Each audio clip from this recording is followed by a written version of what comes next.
In the years before World War II, Japan did not see the United States as an unknown enemy. In fact, many Japanese leaders believed they understood America better than any other nation on Earth. They believed Americans were wealthy but soft, industrial but lazy, loud but unwilling to endure hardship. To Tokyo's war planners, the United States looked powerful on paper, yet fragile in spirit. A nation that would strike hard at first and then lose the will to continue. That belief would shape some of the most important military decisions of the 20th century, and it would be catastrophically wrong. Yet one man inside Japan knew this. He had lived among Americans. He had studied with them. He had traveled their country from factory floors to oil fields. And he warned again and again that a long war against the United States would end in disaster. His name was Isoroku Yamamoto.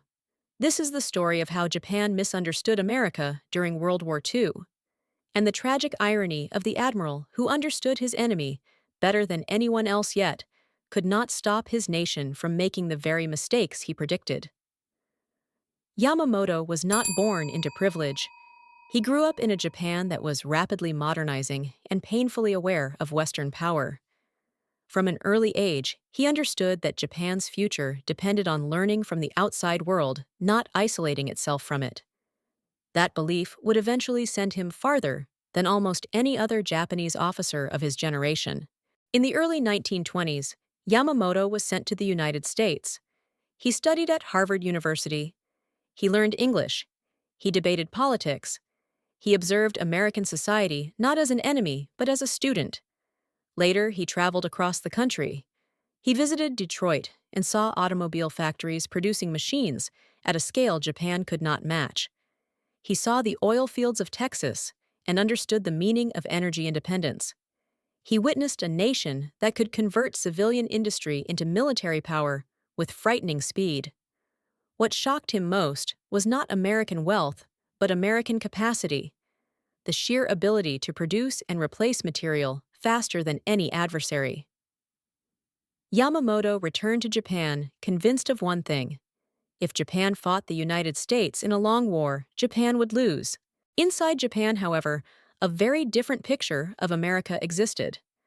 Many senior officers had never visited the United States. Their understanding came from stereotypes and assumptions. They believed Americans lacked discipline, that democracy made decision-making slow and weak, that the American public would not tolerate casualties or sacrifice. They believed one sharp blow would break American morale. Pearl Harbor was designed around that belief. Yamamoto himself planned the attack, but not because he believed in victory. He believed delay was even worse. He famously warned that Japan could run wild for 6 months to a year, but after that, he had no confidence. Pearl Harbor was not a path to triumph. It was an attempt to buy time. Time Japan did not know how to use. After Pearl Harbor, many in Japan believed the war was already decided. American battleships lay burning. The Pacific Fleet had been crippled. Negotiations, they assumed, would soon follow. But what Japan failed to understand was American psychology. Pearl Harbor did not weaken American resolve. It unified it. Factories that Yamamoto had seen years earlier shifted almost overnight. Car plants began producing tanks and aircraft. Shipyards launched vessels faster than Japan could sink them. Pilots were trained at a scale Japan could not replicate. Losses were absorbed and replaced. Japan had prepared for a short, decisive war. America prepared for total mobilization. The Battle of Midway would expose this difference brutally. At Midway, Japan sought another decisive blow, a trap designed to lure American carriers into destruction. What Japanese leaders did not fully appreciate was America's growing intelligence advantage. Codebreakers had cracked Japanese naval communications. American commanders knew the attack was coming and where it would strike. When the battle unfolded, Japan lost 4 aircraft carriers in a single day. Experienced pilots and irreplaceable crews vanished beneath the Pacific. America lost 1 carrier and replaced it. For Yamamoto, the battle confirmed his worst fears. The industrial imbalance he had warned about was now irreversible. Yet the war continued. As the war dragged on, Japan doubled down on its original assumptions.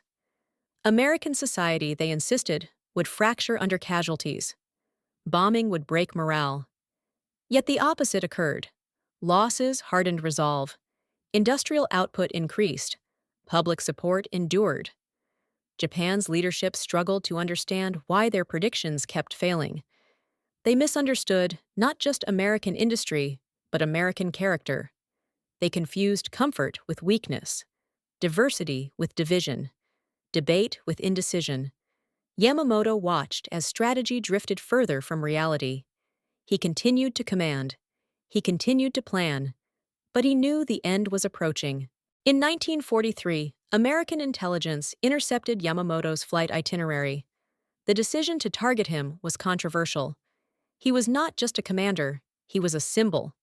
The man who understood America had become the face of Japan's war. American fighters intercepted his aircraft over Bougainville. Yamamoto was killed when his plane went down in the jungle below.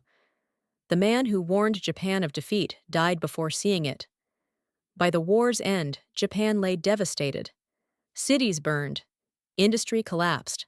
The very prolonged conflict Yamamoto had feared had consumed the nation. America emerged not exhausted, but dominant. History often remembers Yamamoto only as the architect of Pearl Harbor. But his deeper legacy is more uncomfortable. He understood America better than anyone in Japan, and that knowledge made him powerless. This is the danger of fighting a war based on assumptions rather than understanding, of mistaking stereotypes for strategy, of believing you know your enemy without truly seeing them. Japan thought it understood America, and that belief helped lead it to ruin. During World War II, Japan believed it understood the United States better than any other enemy. That belief shaped its strategy from Pearl Harbor to Midway and beyond. Yet it was based on dangerous misunderstandings about American industry culture and national character. This documentary explores how those assumptions formed and why they failed through the unique perspective of Admiral Isoroku Yamamoto, the Japanese naval leader who spent years living in America, studying at Harvard, and traveling across the country. Through major battles, intelligence breakthroughs, and the mission that ended Yamamoto's life, this film reveals the tragic irony of a man who knew the war could not be won, yet helped launch it anyway. If you enjoyed this video, make sure to like, share, and subscribe to the channel. Let me know your thoughts in the comments. I'd love to hear from you. Share this video with someone who might find it useful. Comment below what you want to see in the next video.